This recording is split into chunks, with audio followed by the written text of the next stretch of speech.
Merci de votre fidélité sur nos antennes et surtout bienvenue à ces nouveaux numéros de version croisée. Rapprochement Paris, Luanda, Kigali, Bruxelles, la RDC alerte les institutions internationales. Kinshasa se déploie diplomatiquement en saisissant notamment l'Union africaine, l'ONU avec à la clé un plaidoyer censé recadrer la perception européenne vis-à-vis des enjeux politiques en cours en République démocratique du Congo. La chasse croisée diplomatique qui s'observe ce dernier temps avec l'axe Bruxelles-Paris comme plaque tournante est donc perçue très de mauvais œil ici au Congo officiel. Prenant donc la mesure du danger, Kinshasa a opté pour la contre-offensive au lieu donc d'assister impuissante au complot qui se tramerait à l'extérieur du pays depuis la fameuse déclaration d'Emmanuel Macron. Je cite, la France viendra en soutien des initiatives des pays de la région et de l'Union africaine qui est de faire appliquer les accords. Merci à vous deux d'avoir accepté de répondre à notre invitation. Avec vous, nous répondrons aux trois questions principales suivantes. Est-ce la démarche de ce pays est-elle vraiment une ingérence? Comment comprenez-vous ce que c'est donc l'ingérence? Peut-on avoir une définition partagée de cette démarche dans les relations internationales? Nos invités sont donc Maître Guillaume Manjolo, bienvenue. Merci. Voilà, vous êtes secrétaire général de l'ULDC, parti de la majorité présidentielle, et vous venez d'adhérer dernièrement dans un groupe politique. C'est quoi exactement? On a fait notre regroupement politique pour aller aux élections. Dans la perspective du seuil, c'est la BCE, c'est l'Alliance des bâtisseurs pour un Congo émergent. Notamment avec Kiki Molumba et les autres. Oui, exactement. Et j'en suis les rapporteurs adjoints et donc porte-parole aussi. Voilà, merci beaucoup d'être venu autour de cette table. Vous serez en face de professeur Kalele Kabila. Il est donc coordonnateur adjoint des forces acquises au changement. C'est une plateforme politique, membre du Rassemblement. Il existe encore le Rassemblement? Oui, il existe. Voilà, merci beaucoup d'avoir répondu à notre invitation. Alors, ma première question, j'aimerais qu'elle soit directe. Je commence avec l'opposition. Notamment vous, professeur Kalele, est-ce qu'il y a de l'ingérence dans la démarche de la France, de l'Angola, du Rwanda, etc.? Autour de quoi? Parce que c'est de gros mots, ça. Messieurs, depuis l'époque coloniale et à travers tous les services de sécurité, si vous prenez la rubrique numéro 17 sur les rapports politiques, il est recommandé à chaque pays de s'intéresser à ce qui se passe dans les pays voisins ou éloignés et qui peut avoir des incidences dans son propre pays. C'est comme ça que, en matière d'élections, par exemple, lorsqu'il y a des élections aux États-Unis d'Amérique, nous suivons. Lorsqu'il y a des élections en France, nous suivons. Ce n'est pas que nous soyons américains ou français ou autres, mais qui va passer? Quelle sera sa politique? Vous suivez même ce qui vient de se passer dernièrement en Italie. La politique migratoire de la nouvelle équipe. Nous sommes obligés, comme hommes politiques et comme scientifiques, de suivre de près ou de loin ce qui se passe chez nos voisins, proches ou lointains, et les répercussions que ça pourrait éventuellement avoir sur notre pays. Guillaume Manjolo, c'est la même question que je vous pose. Est-ce qu'il y a de l'ingérence dans le comportement de la France, de l'Angola, du Rwanda? Totalement, il y a l'ingérence. Il y a l'ingérence à plusieurs titres, mais le plus grave pour moi, c'est que l'intelligentsia congolaise et surtout les intellectuels congolais me mettent dans une situation particulière. Je souffre d'entendre ça, dans la mesure où c'est que M. Kalele vient de dire n'est même pas comparable. On a affaire à deux structures difformes au sens où ce ne sont pas deux démocraties, qui veulent se mêler des affaires de la RDC alors qu'ils ne sont pas la référence. Ces deux structures difformes, comme le disait Nietzsche, se regardent dans le miroir et se prévalent de ce qu'ils regardent dans le miroir parce que applaudi par l'intelligence congolaise qui a perdu le sens de la raison. Vous avez d'un côté le Rwanda, une dictature connue en tant que telle sanguinaire, qui a interféré dans les affaires de la RDC depuis 1995-16 jusqu'à aujourd'hui, qui a commis énormément de dégâts en RDC, qui a porté la guerre en RDC, où il y a un seul parti politique, avec un mandat du chef de l'État interminable. Nous parlons des souffrances endurées dans la partie Est. On les a même autorisés à un moment donné qu'ils viennent faire le travail en RDC pour qu'ils nous laissent tranquilles. Ça n'a jamais été le cas. De l'autre côté, vous avez un parti État, le MPLA, depuis 1977 qui tient le pouvoir, où il n'y a aucune expression des natures démocratiques qui peut prévaloir dans cet espace-là, où les partis opposants à l'unité a été complètement ravalés, on a fait disparaître, et ce sont ces deux entités difformes qui n'ont aucune notion de la démocratie, qui doivent se mêler des affaires internes de la RDC, alors que pour l'un d'entre eux, ils sont mêlés, on a porté des affaires en justice contre eux, notamment les dégâts causés dans la partie Est, la guerre qui s'est passée à Kisangani, les nombres de morts accumulés, les rapports des Nations Unies sur les pillages des ressources de la RDC, tout est là. Alors, je ne vois pas de quoi on parle exactement de cette ingérence-là. Est-ce que la RDC s'est-elle déjà autorisée, dans les périmètres immédiats qui est le nôtre, à rentrer dans les affaires internes de la République centrafricaine qui est en désolation jusqu'à aujourd'hui? Jamais. Du Rwanda lui-même qui n'accepte pas qu'il y ait une opposition? Jamais. De l'Angola, dont on sait comment il se comporte? Jamais. Congo-Brazzaville ici en face, il y a eu des choses gravissimes? Jamais. En vertu de quoi on aurait un sens? Faire les choses dans un sens, pas dans l'autre. C'est une honte pour la République que la sommité de la connaissance de cette République se couche. Alors là-dessus, il me semble que je vais m'arrêter peut-être là, parce que c'est quand même important de rappeler. Bientôt épuiser tout ton temps. J'ai lisé M. Kalele il y a quelques années. J'en ai fait référence dans ses textes L'homme et la structure, à la page 115. M. Kalele dit, il y a dans un de ses livres magnifiques d'ailleurs, où il parlait du mimétisme qu'on pouvait faire en ce qui concerne notre enseignement, c'est domination et aliénation des jeunes Africains. Monsieur Kalele. Une sommité. Quelque part, il nous explique, et j'ai repris ça, que le principe de l'occupant est basé sur la division des nationaux que nous sommes. Voilà, c'est opérationnel. Il faut qu'on se divise pour leur faire plaisir. C'est conçu comme ça. Il est dit, c'est depuis la colonisation que ça a été fait. Et que la colonisation va indirectement préparer les désordres d'après l'indépendance, les divisions tribales. Attendez, s'il vous plaît, s'il vous plaît. Les divisions tribales, les successions, tout ça est orchestré pour qu'on soit dans cette situation. Il l'a dit scientifiquement. Aujourd'hui, il est dans une option qui n'est pas scientifique. Il est dans une option qu'on appelle les passions contemporaines. Il est en train de suivre le mouvement. Merci. Il a laissé de côté la science et c'est malheureux. Prof Kalele, les réactions? Non, le professeur Kalele est d'abord et avant tout un scientifique. Et un scientifique confirmé. Je crois que le débat n'est pas là.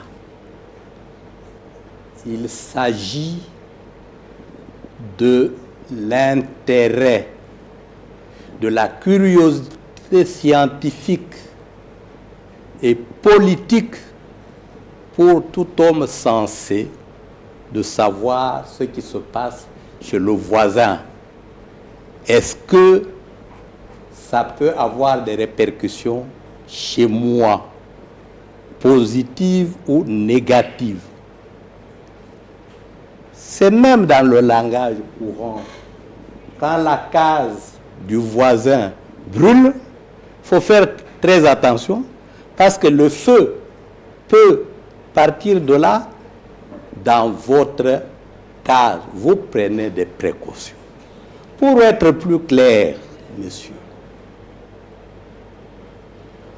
je vois là-bas un invité de votre média. On parle de quoi? De 3e mandat de Joseph Kabila. Nous avons une constitution. Cette constitution, à son article 220, dit que la question de durée du nombre de mandats est indiscutable. Mais cette question revient sur le plateau. Les gens émettent des points de vue. C'est d'abord même pas seulement une honte pour le Congo, c'est une honte pour l'Afrique. Nous avons accepté le système de mandats. Nous avons délimité ces mandats dans nos différentes constitutions. L'on constate aujourd'hui, fort malheureusement et curieusement, que les présidents au pouvoir veulent des pouvoirs, des présidences à vie, contre les constitutions qu'ils ont eux-mêmes promulguées. Et ils les veulent à quelle fin? Quelle est la situation politique, économique, socio-culturelle dans leur pays quand ils veulent s'éterniser au pouvoir? Il faut réfléchir. Les pays dont on parle, il ne faut pas les voir simplement du point de vue politique. Est-ce que la France n'a pas des intérêts politiques au Congo? Est-ce que ces autres pays occidentaux n'ont pas d'intérêt politique au Congo? Est-ce que le Rwanda, qu'on semble aujourd'hui vilipender, n'a pas une mainmise sur le Congo? Le pouvoir actuel, AFDEL, il est venu comment? C'est par le Rwanda. Même les dirigeants. Vous n'avez pas répondu à Mazolo de manière directe lorsqu'il regrette que l'intellectuel congolais accompagne le combat de la prédation. L'intellectuel, en évoquant même certains de vos écrits. Oui, mais ces écrits-là... Apparemment, vous ne l'avez pas rencontré sur ce point-là. Non, mais pourtant, je pourrais prendre la parole. Ces écrits-là sont miens. Et ils ont fait leur preuve à travers le pays, à travers le monde, et continuent à faire preuve. Est-ce que ces écrits disent que quand les phénomènes se passent en Russie, aux États-Unis, en Angleterre, on ne peut pas s'y intéresser? Voilà. C'est dit dans mes écrits. Très bien, mais je vous remets la parole, Maître Majolo. En même temps que je souhaite que nous puissions avancer un peu. Comment vous définissez déjà, chacun, ces principes d'ingérence? L'ingérence, c'est quoi? Parce que vous dites déjà, dans l'opposition dit qu'il n'y a pas ingérence, vous dites qu'il y a ingérence. C'est quoi l'ingérence? Non, l'ingérence a été prévue depuis de longues dates par des éminents professeurs d'université comme Noam Chomsky, qu'il connaît assez bien, sur la 5e liberté. La 5e liberté étant celle d'aller piller ailleurs pour ceux qui sont les plus puissants, qui font partie du Conseil de sécurité. Il s'agit de ça, de cette ingérence-là. Or, le professeur Kalele, ce qu'il est en train de nous dire, il est en train d'éviter la situation. C'est qu'il a accepté la servitude volontaire. Nous sommes dans la servitude volontaire. Lorsqu'il accentue en disant, oui, effectivement, le Rwanda a été ici, nous a accompagnés. Bien entendu qu'il nous a accompagnés parce qu'il y avait une situation particulière. Et le Rwanda nous a accompagnés. Mais c'était un contrat qui s'arrêtait parce qu'on avait besoin de récupérer notre souveraineté, notre intégrité. Il n'a pas accepté ça. De la même façon que De Gaulle dit aux Américains, vous nous avez aidés à faire partir les nazis. Mais vous n'avez pas resté chez nous. Il a refusé. Donc, nous sommes libres de penser qu'on peut s'associer avec une personne à un moment donné, pas à un autre. Donc, la servitude volontaire d'Étienne de la Boétie s'applique aujourd'hui dans les chefs des intellectuels congolais. C'est-à-dire qu'ils sont en train de dénaturer tous leurs travaux scientifiques puissants au profit de certaines, je dirais même bassesses politiques et politiciennes. Ce qu'on retiendra de M. Kalele, ce n'est pas tant l'aspect politique, Ce qu'on retiendra de lui, ce sont ses œuvres. Et ses œuvres sont imparables. Et ça joue contre lui aujourd'hui. C'est-à-dire que les propos qu'il tient aujourd'hui ne sont pas en harmonie avec sa propre science. Or, sa science, c'est la raison. C'est la droite vérité. Elle est implacable.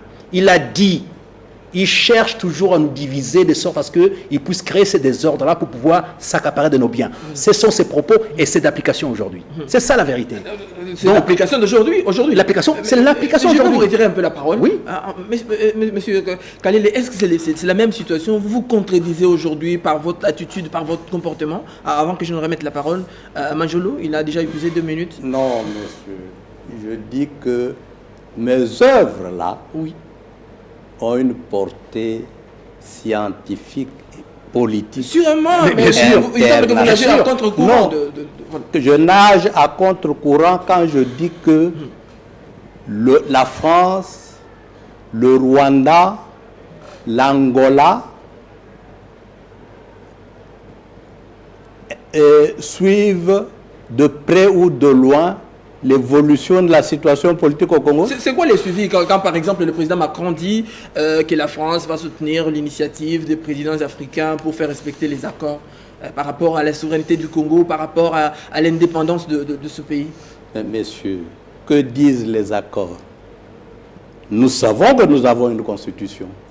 Lui, Bandiolo, le sait, que cette constitution a été promulguée par Joseph Kabila. Et cette constitution reconnaît 2 mandats pour un président de la République, pas 3. Donc comme ce n'est pas respecté, on peut maintenant demander à la France de venir... Non, ce n'est pas ça. C'est 2 mandats. C'est inscrit.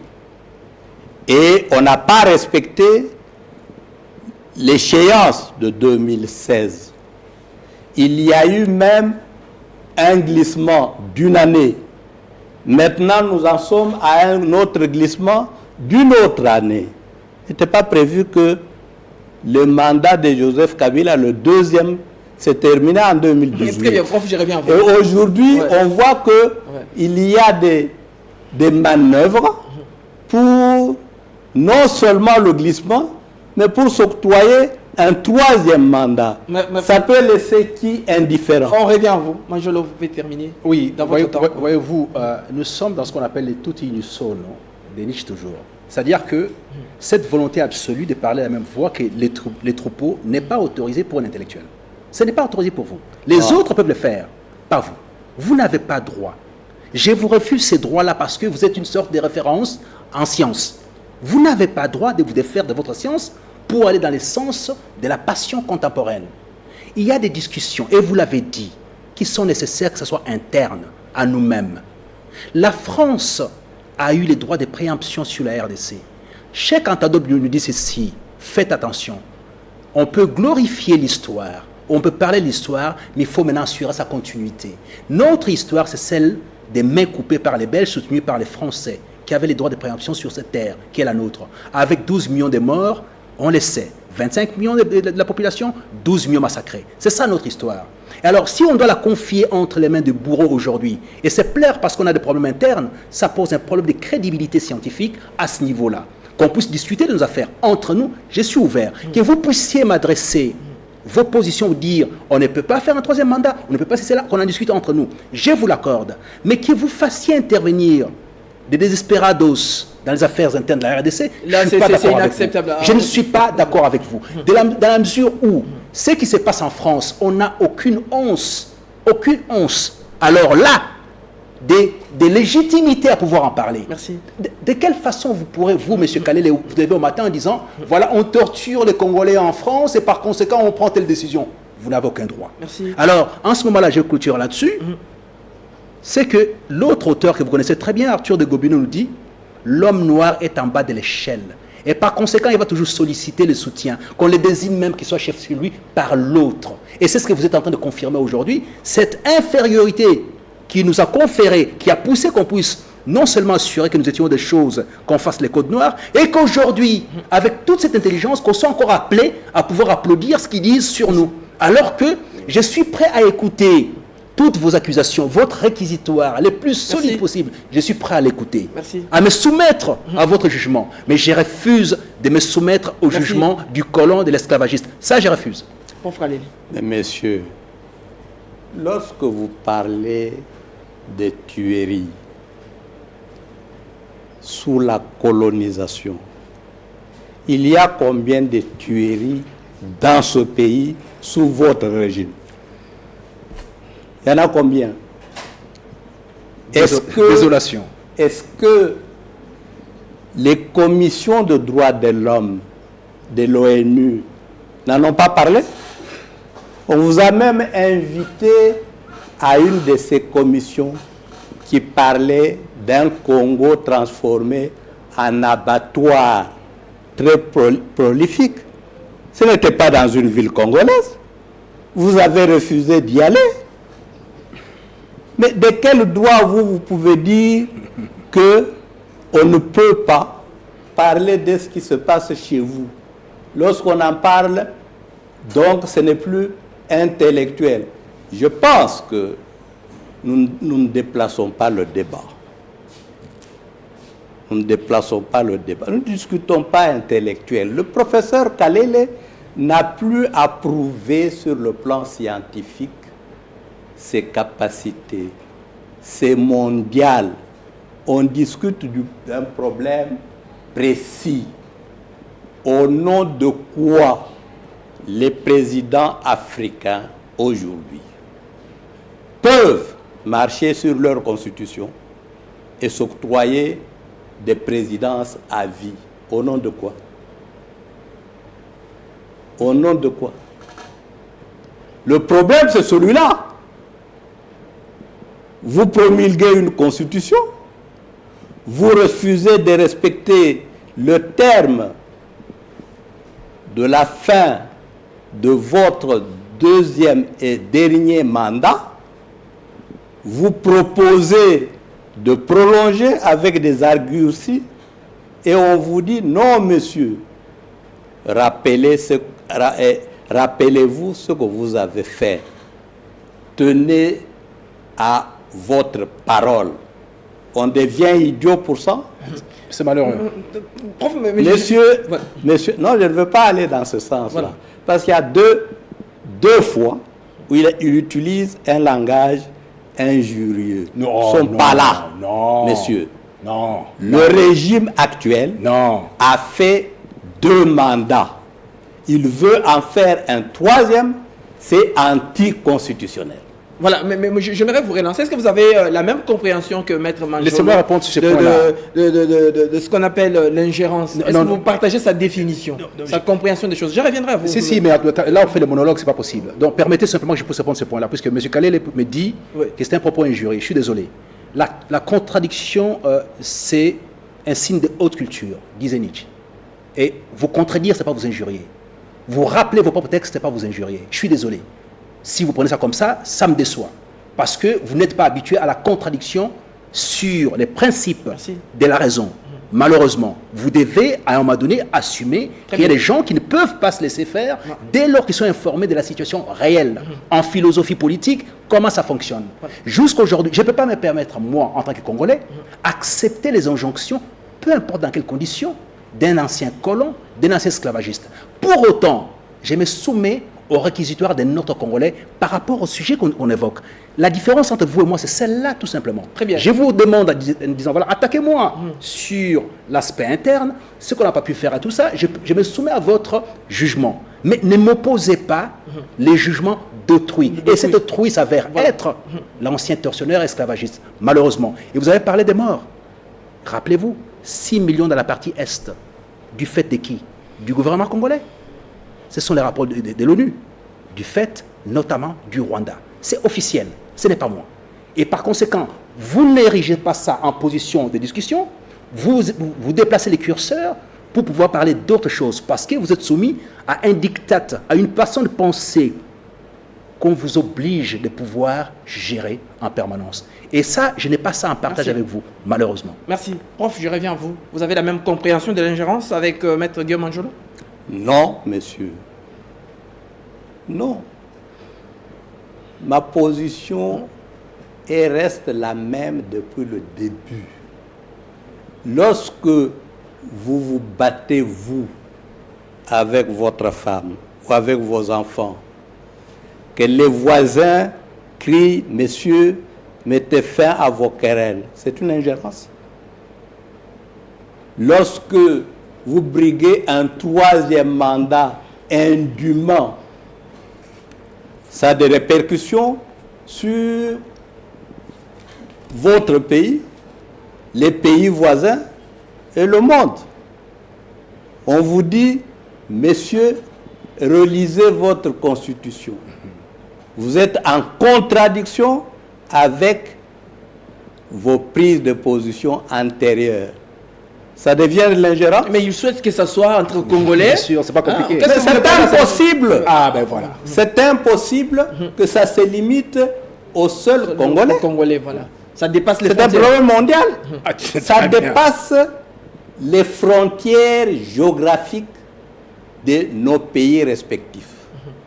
Lorsque nous intéressons, nous l'avons dit, aux élections en France, en Grande-Bretagne et ailleurs, même en Amérique latine, c'est de l'ingérence?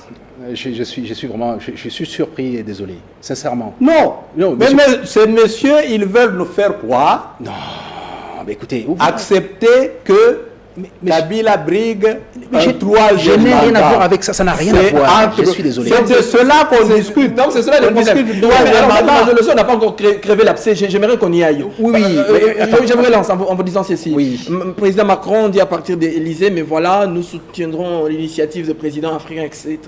Et finalement, ils élucident leur déclaration en disant c'est pour le respect de l'accord du 31 décembre auquel vous avez pratiquement adhéré. Où est l'affaire de l'ingérence? Pourquoi c'est dangereux? Ça devient compliqué pour le pays. Écoutez, l'ingérence depuis l'histoire des Biafra est humanitaire et rien qu'humanitaire, rien d'autre. Le mot ingérence a été institué depuis Biafra humanitaire. C'est tous les jeunes gens qui apprennent les droits, on leur dit ça et tout le monde le sait.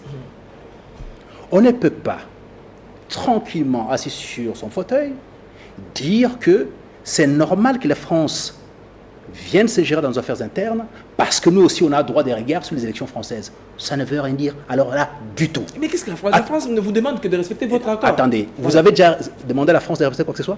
Vous?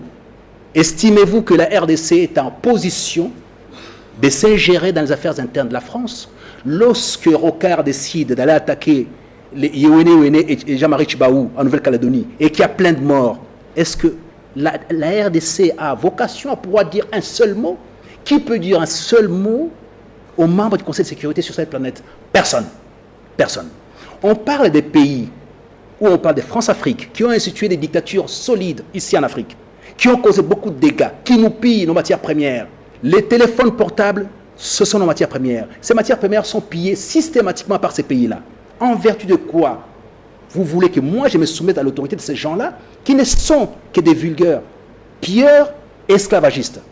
Je me soumets à l'autorité de l'opposition congolaise, des Congolais de souche, des descendants de mes coupés pour qu'on puisse discuter ensemble. Si j'ai tort, je me soumettrai à leur autorité au moment venu parce qu'ils prendront le pouvoir, parce qu'on reste entre nous. Mais soutenir, ne fût-ce qu'un instant, même dans ses rêves, que le monde c'est un village et par conséquent la RDC... Mais la RDC, j'aimerais que je vous donne oui. un exemple de ce qui s'est passé en 1994 pour le Rwanda. Aujourd'hui, il y a une instabilité au Congo parce que vous avez ouvert les frontières. Attendez, sur ces points précis, cette instabilité sur ces points précis, les autres pays soutiennent. Sur ces points précis, voilà. Monsieur Edmond Moussipaï, je vous rafraîchis la mémoire. C'est la France avec l'opération turquoise qui ouvre nos frontières, qui impose qu'on puisse ouvrir nos frontières. On connaît les conséquences. Est-ce que les conséquences se passent en France? Non, ça se passe en RDC. Voilà les conséquences directes de cette imposition, de leur immixtion dans nos affaires internes. Voilà. Est-ce que vous voulez continuer à supporter ça? Je vais... Parce qu'on a presque tout à fait. Ouais. Sud-Soudan, on l'a découpé. C'est quoi la situation? Somalie, Restore Hope. On en est aujourd'hui. La Libye, voilà toutes les ingérences et les conséquences. C'est cette instabilité-là que l'Angola évite pour que la RDC ne puisse peut-être pas sombrer. L'Angola a eu ses problèmes pendant des années. Le Rwanda, exactement. Je suis désolé, on a eu ici en face de nous, voilà. Les gens en train de tirer. Écoutez, il y a des neutralités. Nous, on a été neutres jusqu'aujourd'hui par rapport aux affaires internes d'autres pays. On ne peut pas supporter. À la limite, on peut discuter avec nos voisins, Merci. notamment l'Angola. Mais le Rwanda n'est pas en position de pouvoir poser Voilà. les moindres Professeur arguments par rapport à ça. Je suis désolé, c'est comme ça. Professeur Kalele, Alors, si votre réaction, l'intelligentsia congolaise se en même soumet, temps, votre conclusion. très bien. Ma réaction au mon raisonnement n'ont pas changé. La question fondamentale qui est sur la table aujourd'hui, au Congo et ailleurs, c'est le 3e mandat de M. Kabila. Mais ça n'a pas été Il est anticonstitutionnel. Il pose problème, même à l'intérieur du pays.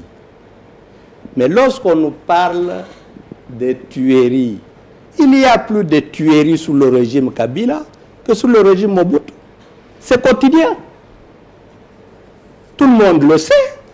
Sauf si on veut plaire à un individu, on lui dit non, Raïs, tu peux continuer avec le pouvoir, mais à quelle fin? Mais pour c'est ça l'intérêt que vous du dites pays. vient d'où? Parce qu'on sait que la CENI se prépare pour les élections le 23 décembre. Vous n'y croyez pas? Mais ce débat, vous l'organisez malgré le travail de la CENI.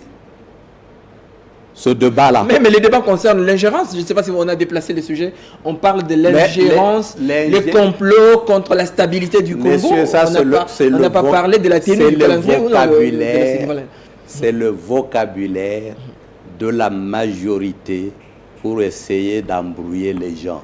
Le problème qui est là-bas, c'est le problème d'un 3e mandat. C'est un problème de présidence à vie qui est sur la table. Votre conclusion?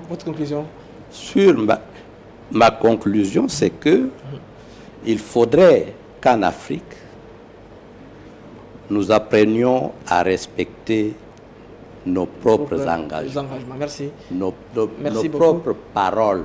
Merci. Ce qui se passe maintenant en Afrique centrale et au Congo sur le non-respect de nos constitutions, ça nous honore pas, ça ne nous fait pas Guillaume respecter. Manjolo, votre conclusion dans quelques secondes, on a presque fini. Oui, en fait, je m'attendais à ce qu'on puisse discuter sur l'ingérence. Et l'ingérence opérée par la France, l'Angola et les Rwandais. J'ai dit ici que l'Angola et les Rwandais n'étaient pas légitimes à pouvoir parler de la RDC parce que ce sont des dictatures. En Afrique centrale, nous sommes la seule démocratie. Premier élément. Deuxième élément, les jours où il faudra parler du 3e mandat, qu'on puisse être invité pour en discuter et opposer les arguments face à face pour voir quels sont les arguments au plan scientifique qui tiendront. Ce n'est pas s'arroger simplement de dire telle chose et tout ça, non. Nous sommes sur un sujet différent. Merci. Le moment venu, si on nous propose de discuter sur la candidature du président Kabila, s'il dépose sa candidature, ce qui n'est pas le cas, alors en ce moment-là, on en parlera. On ne peut pas avoir des présomptions aussi lourdes alors qu'on n'a rien sous la main. Merci. Donc voilà, je prends du principe que je sors ici de ces plateaux avec énormément de regrets, considérant que l'intelligentsia congolaise dans l'opposition est sous la servitude volontaire. Voilà, merci à vous deux d'avoir accepté de répondre à notre invitation. Merci également à vous tous qui nous avez suivis ici à Kinshasa et ailleurs à travers le monde. Je vous retrouve à très bientôt.